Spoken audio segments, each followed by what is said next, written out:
Hackney. Como eu já disse a senhora, nós somos alunos da Escola Tancredo Neves. Estamos realizando um projeto que se chama Histórias das Mulheres, que tem como objetivo falar sobre algumas mulheres do nosso estado que têm contribuído para o avanço da sociedade e mostrar o que elas passaram na sua trajetória de vida. A gente gostaria de agradecer a senhora por estar nos cedendo essa entrevista, a gente fica muito feliz. E para iniciar, a gente gostaria de saber o seu nome completo, a sua data de nascimento, a sua idade, o local de nascimento e a sua formação profissional. Meu nome é Maria Aparecida Cury, eu nasci em 15 de maio, tenho 61 anos, nasci na cidade de Birigui, no estado de São Paulo, e sou bacharel em Direito, né? E juíza atualmente do primeiro juizado de combate à violência doméstica e familiar contra a mulher de Boa Vista. Certo. A senhora poderia nos contar como foi a sua infância, a sua adolescência e o que a senhora se lembra naquela época? Como foi a sua época escolar? Eu considero que eu tive uma infância boa. Fui filha, eu sou a única mulher entre 3 irmãos, né? E minha mãe era professora, na época professora primária que falava, né? Meu pai meu pai estudou pouco. Ele trabalhava como autônomo, né? De início, depois ele foi servidor público municipal.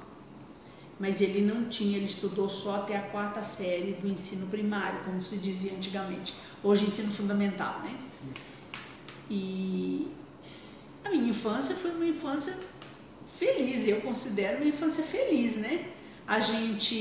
Eu estudei sempre em escola pública, porque quando eu estudava, quem era bom aluno só estudava em escola pública. A escola pública era a escola, né? A gente brincava que só quem estudava em escola particular era quem não gostava de estudar, quem não passava de ano. Porque quem gostava de estudar e passava de ano estudava em escola pública. Então, eu estudei em escola pública, né? E me considero uma pessoa feliz. Uma infância feliz, eu tive uma infância humilde, meus pais eram pessoas de posses humildes, mas eu aprendi com a minha mãe que a educação é tudo, que a escola é tudo, e que nós só saímos de uma situação inferior se nós estudarmos, para galgarmos algo maior, né? Então isso sempre me motivou a estudar. Certo. E sobre a sua cidade, como era a sua vida jovem na época? O que a senhora fazia assim para se divertir? Minha cidade é uma cidade do interior de São Paulo, né? Não é uma cidade grande, mas é uma cidade de porte médio, vamos dizer, né? De médio para pequeno. O que eu fazia, acho que na minha época tinha bailinho, hoje não tem mais essas coisas, né? Tinha bailinho, tinha festas na escola, né? Arraiás, essas coisas, e boate, né? Na época, década de 80, era a época da música eletrônica, né? Uma época muito legal, dos dancing days, e eu fazia isso, ia pra boate, passeava, como todo jovem, né? Só que um pouco diferente, claro, porque vocês são perto de mim, são crianças, né? Então hoje, mas eu creio que era mais ou menos na mesma proporção, né? Eu participava da igreja, essas coisas que eu fazia. Certo. E sobre a sua profissão, quando chegou o momento da senhora escolher qual carreira seguir, como foi que a senhora chegou à função de juíza e que caminho a senhora trilhou até chegar a essa carreira? Bom, tudo começou com a faculdade, né? Quando eu escolhi fazer direito, né? A minha cidade, como eu disse, era pequena, eu não pude fazer direito na minha cidade, porque eu não tinha faculdade na época. Hoje já tem, mas na época não tinha. Então eu fiz numa cidade vizinha chamada Araçatuba, né? Bem pertinho da minha cidade. E eu escolhi direito, acho que por vocação, sabe? Acho que sempre quis essa área. Acho que fora dessa área, eu acho que eu só faria serviço social, que eu gosto muito da parte social. Mas também, como não tinha na minha cidade nem na cidade vizinha, a minha então, foi direito. E eu gostei muito de fazer direito. E depois que eu me formei, eu trabalhei como advogada, né? Antes de me formar, eu fui estagiária da Procuradoria-Geral do Estado de São Paulo. Depois eu trabalhei como advogada, trabalhei como defensora pública, depois trabalhei como assessora jurídica e até chegar aqui. E meu sonho era passar no concurso e estudei muito, fiz muito concurso, porque a gente não passa logo, a gente tem que estudar muito e fazer muito concurso, até que eu consegui realizar meu sonho, que era ser magistrada. Você vai fazer concurso aqui, como é que foi? E quando a senhora foi fazer os concursos, a senhora encarava como essa nova etapa da sua vida? Olha, o concurso para mim era o caminho para a realização do meu sonho, que era ser juíza, entendeu? Quando eu fiz o concurso aqui, eu não morava aqui, eu não conhecia Roraima. Eu trabalhava no Tribunal de Justiça do Amapá. Eu era assessora jurídica lá, era servidora do tribunal, trabalhava lá. E fiz concurso, na mesma época que eu fiz o concurso aqui, eu fiz também em Rondônia, né? Assim como eu fiz concurso lá no Amapá também. Mas eu passei aqui, e aqui foi que primeiro me chamou. Então eu vim para cá, eu não conhecia, eu conheci aqui quando eu vim fazer a primeira prova do concurso, que são várias provas, né? Quando eu fiz a primeira prova do concurso é que eu vim para cá em 2001, é que eu vim conhecer Boa Vista, né? Sim. Aí depois eu passei no concurso, aliás, o concurso foi em 2000, terminou em 2001, e aí em setembro de 2001 eu tomei posse como juíza substituta. E a senhora enfrentou algum tipo de dificuldade em sua trajetória de vida por conta de ser mulher e seguir a carreira no direito? Olha, eu não vejo muita dificuldade não na minha carreira por eu ser mulher. Assim, na verdade eu nunca me senti discriminada não, sabe? Quando eu entrei, quando eu tomei posse aqui e comecei a trabalhar, eu senti resistência de alguns advogados. Tipo assim, senti que queriam me testar o meu conhecimento por eu ser mulher, testar a minha capacidade. Nessa hora eu senti, sabe? Mas eu acho que eu consegui superar e mostrar para eles que eu era capaz e que eu estava ali porque eu era capaz, pelos meus méritos. E isso foi muito rápido, foi logo no início, entendeu? Quando eu demonstrei que eu tinha condição, que eu não estava ali sei lá, por favor de alguém, porque eu fiz um concurso difícil e passei, e que eu tinha condição de ser juiz, que eu sabia o que eu estava fazendo, acabou. Foi só no início. E em relação ao seu trabalho, como é o seu trabalho no cotidiano? A senhora atua em que tipos de caso e como a senhora se relaciona a respeito dos casos que tem que julgar? Hoje, aliás, há 5 anos, eu trabalho no Juizado de Combate à Violência Doméstica, que foi instituído com a Lei Maria da Penha, né? Uma lei de 2006. O Juizado de Violência Doméstica aqui em Roraima, ele passou a existir em 2010, ele foi implantado em 2010. E desde 2013 que eu trabalho no primeiro juizado, né? Hoje nós já temos mais um juizado, mas eu sempre trabalhei neste aqui, no primeiro juizado. E eu quis trabalhar aqui, quando abriu a remoção, né, porque é uma carreira, eu me candidatei porque eu quis trabalhar no juizado, né? Então, assim, depois eu trabalhei no interior como juíza, nas comarcas do interior. Quando eu vim do interior, eu trabalhei na primeira vara do júri, mas quando abriu a vaga do primeiro juizado de violência doméstica, eu me candidatei, porque eu me identifiquei, era um trabalho que eu tinha vontade de fazer, entendeu? Então, assim, eu gosto muito desse trabalho e faço com satisfação. Certo. É muito bom. Pergunta sobre essa questão da violência doméstica, como é que aparece isso no trabalho dela? E a questão sobre violência doméstica, como ele surge no seu trabalho? Toda hora, todo momento, infelizmente. Né? Infelizmente. Infelizmente é uma coisa recorrente, é uma coisa diária, a violência doméstica. Né? A violência doméstica é um problema muito grave da sociedade. A violência doméstica contra a mulher, doméstica e familiar contra a mulher, é um problema gravíssimo da sociedade. É um problema que atenta contra os direitos humanos e que nós precisamos combater, principalmente entre vocês, jovens. Por quê? Porque só existe violência doméstica por causa da cultura machista. E hoje,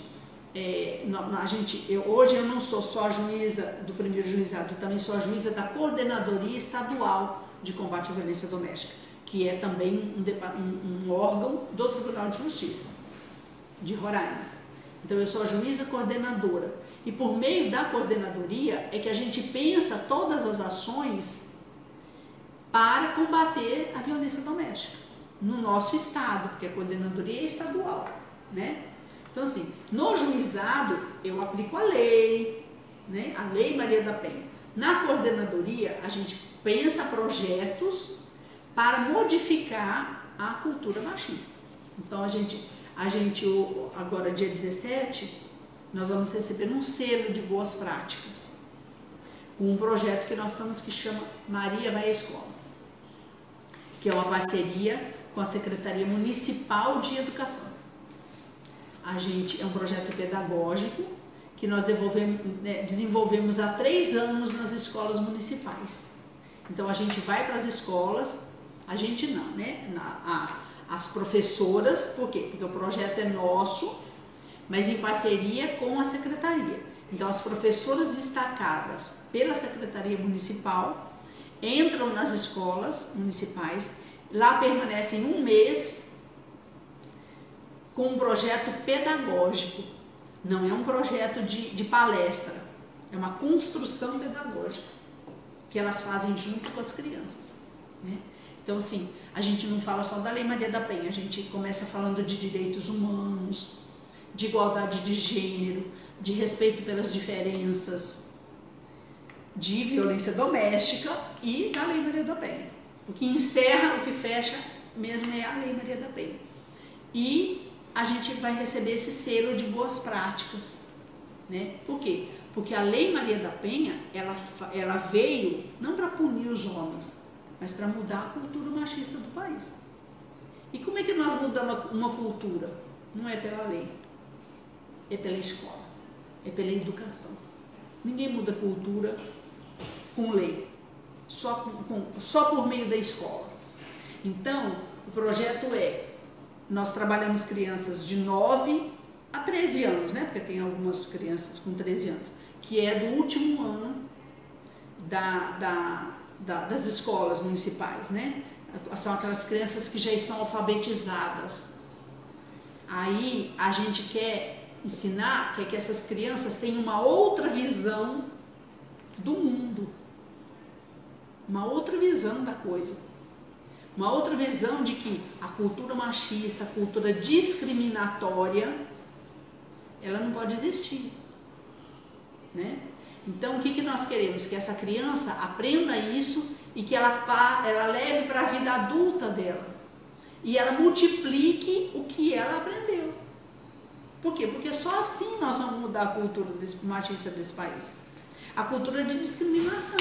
Porque nós não somos só machistas, nós temos preconceitos, né? Temos preconceitos de raça, né? Aqui nós temos o preconceito contra os indígenas. Hoje, claro, nós temos que entender o problema da imigração, né? Mas temos o problema do preconceito contra os imigrantes, né?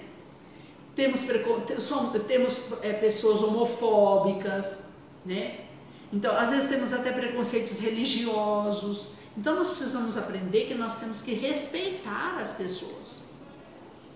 Respeito é a palavra, né? E precisamos aprender, precisamos ensinar para as nossas crianças e os nossos jovens que nós não resolvemos os problemas com violência, nós só resolvemos os problemas com diálogo, entendeu?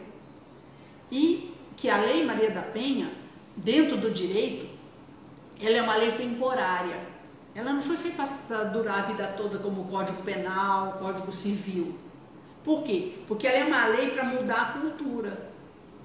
Então, no dia que a gente conseguir mudar a cultura machista do país, a lei perdeu o sentido e ela vai acabar.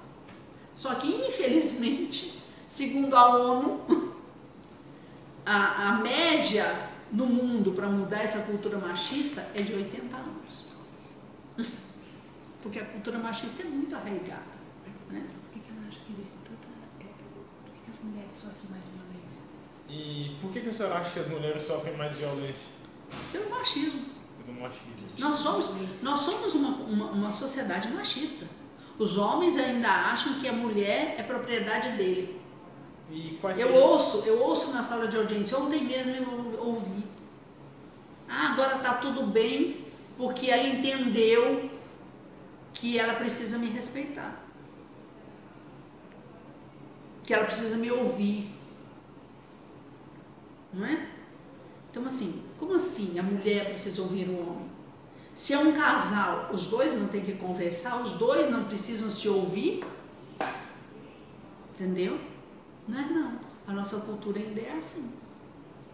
Ah, mas eu até ajudo ela, dou banho nos filhos. Opa, mas os filhos são os seus também? São. Não é? Então por que você está ajudando? Você tem obrigação, o filho é seu, a casa é sua. Todo mundo come, todo mundo suja a roupa. E as pessoas ainda não entenderam isso, né?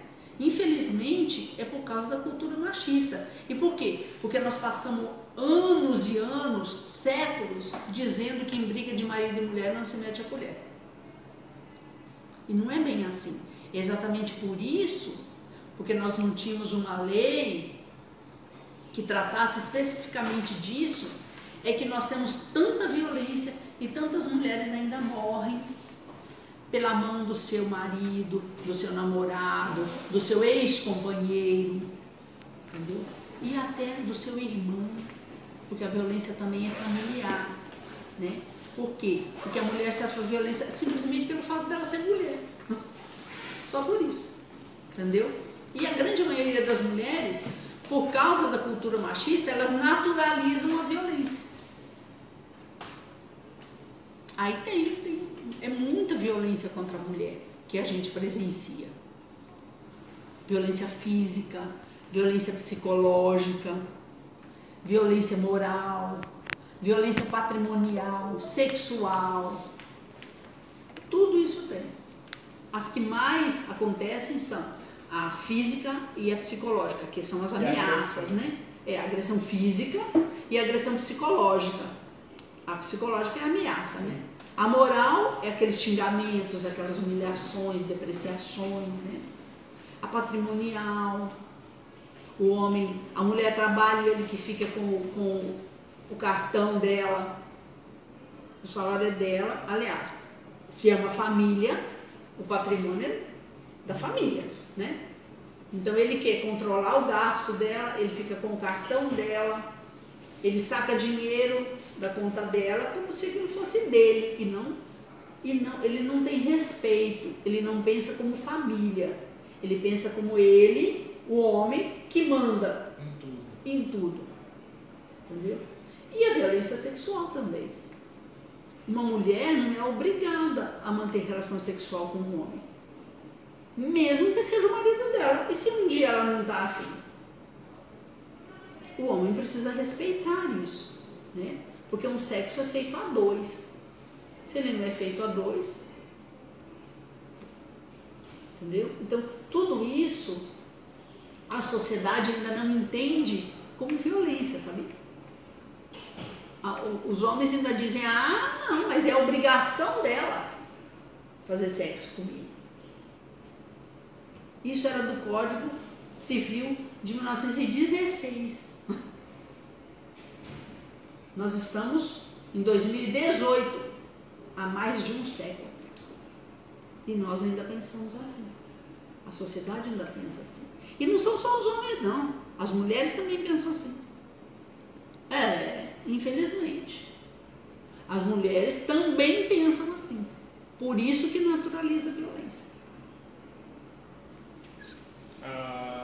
Outra pergunta que a gente gostaria de fazer é: a senhora é casada? Como a senhora faz para conciliar a sua vida de mãe com a profissional? Eu sou divorciada. Fui casada e me divorciei há muitos anos. E tenho 2 filhos, um casal de filhos, né? E hoje tenho 2 netos. E conciliei. A gente nem sabe como que a gente consegue. Se eu te falar, de que forma? Olha... A senhora recebeu muita ajuda? Então, recebi. Não assim, recebi de amigos, de conhecidos, porque depois que eu me casei e fui morar em outro estado, eu não morava no meu estado, e a minha família é toda do estado de São Paulo. Então eu recebi ajuda de amigos, recebi ajuda, mas a gente nem sabe como que a gente consegue. Com muito trabalho, a gente trabalha muito e vai conseguindo. E vai trabalhando, vai criando filho, e vai estudando para concurso e vai. Sim, vai tocando. Sei lá como que a gente consegue. E em relação ao seu divórcio, a senhora se sentiu culpada? A culpa dessa questão de trabalhar fora, ser mãe, que a gente sente muito. Eu costumo brincar e dizer assim, que o sinônimo do nome mãe é culpa. É culpa, é verdade. Toda mulher que é mãe se sente culpada porque trabalha fora, porque acha que o filho largou o filho, porque é sempre. E comigo também foi igual. Mas a gente sobrevive. E os filhos sobrevivem. E os filhos veem que a vida não é fácil. Não é fácil mesmo. A vida é para os fortes, não. Quem amarela não consegue. E os filhos conseguem enxergar nos exemplos. Entendeu? Então, assim, hoje meus filhos, claro, estão formados, tudo, né, já tem trabalho, mas, apesar de tudo, de todas as culpas que eu senti, como toda mulher sente, hoje eu vejo que eles superaram tudo, são pessoas do bem e entenderam tudo. A gente fica achando que os filhos não vão entender, que vão ficar traumatizados, que não sei o quê, que nada. Nada. Por quê? Porque a hora que você está com eles, você está com eles. Mas eles têm que entender que hoje não acabou a época que o homem era o chefe da casa e ele dava conta, tinha que prover tudo, de ser o provedor. Os homens hoje não dão conta mais. Isso não é depreciativo, não. Isso não quer dizer que vocês deixem de ser homens, não. Pelo contrário. Vocês aprenderam a compartilhar com a mulher as responsabilidades, né? Então, assim, e a gente trabalhando nessa área de violência doméstica, vocês poderiam até fazer esse estudo.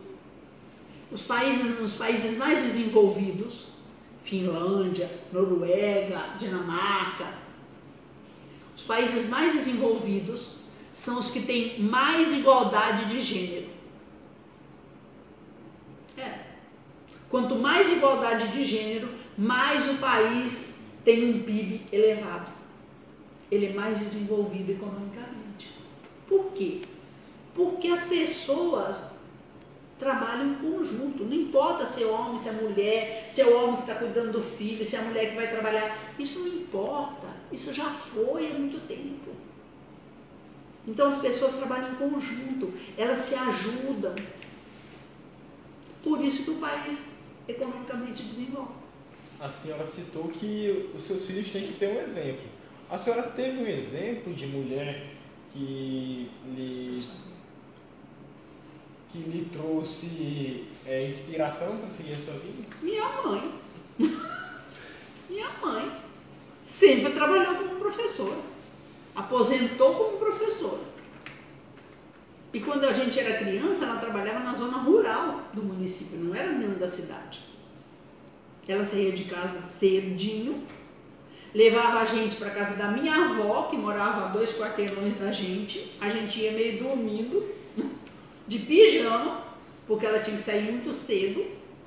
A gente ficava na casa da minha avó, lá a gente acordava, tomava café, almoçava, ia para a escola, tudo. E ela voltava já quase à noite. Ali mesmo, ela jantava e pegava a filharada e voltava para casa. Entendeu? Porque meu pai viajava também, meu pai tomava conta de fazenda. Então, assim, a minha vida toda eu vivi isso com a minha mãe. E que dizia que a gente tinha que estudar. Ela dizia que a herança que um pai e uma mãe deixa para um filho é o estudo. Porque essa herança ninguém tira. O diploma ninguém tira. O dinheiro você perde, roubam, mas o diploma ninguém tira de você. Então, minha mãe era uma mulher exemplar. Certo. E o que a senhora acha do papel das mulheres na atual sociedade roraimense, tanto na brasileira como na mundial? A senhora vê avanços das mulheres na sociedade? Muito, muito. Ixi, tem nem dúvida. Se você pensar no século passado, se você estudar o século passado e estudar o hoje, você vai ver um avanço imenso. Até os anos 60, no Brasil, sim, as mulheres não eram consideradas pessoas capazes de ter direitos e obrigações. Elas eram inimputáveis, que a gente chama em direito. Ela só podia fazer algo se o marido deixasse, ou se o pai deixasse. Até 1932, a mulher no Brasil não votava. Entendeu? Em 1960, que chegou, foi sancionada uma lei chamada Estatuto da Mulher Casada.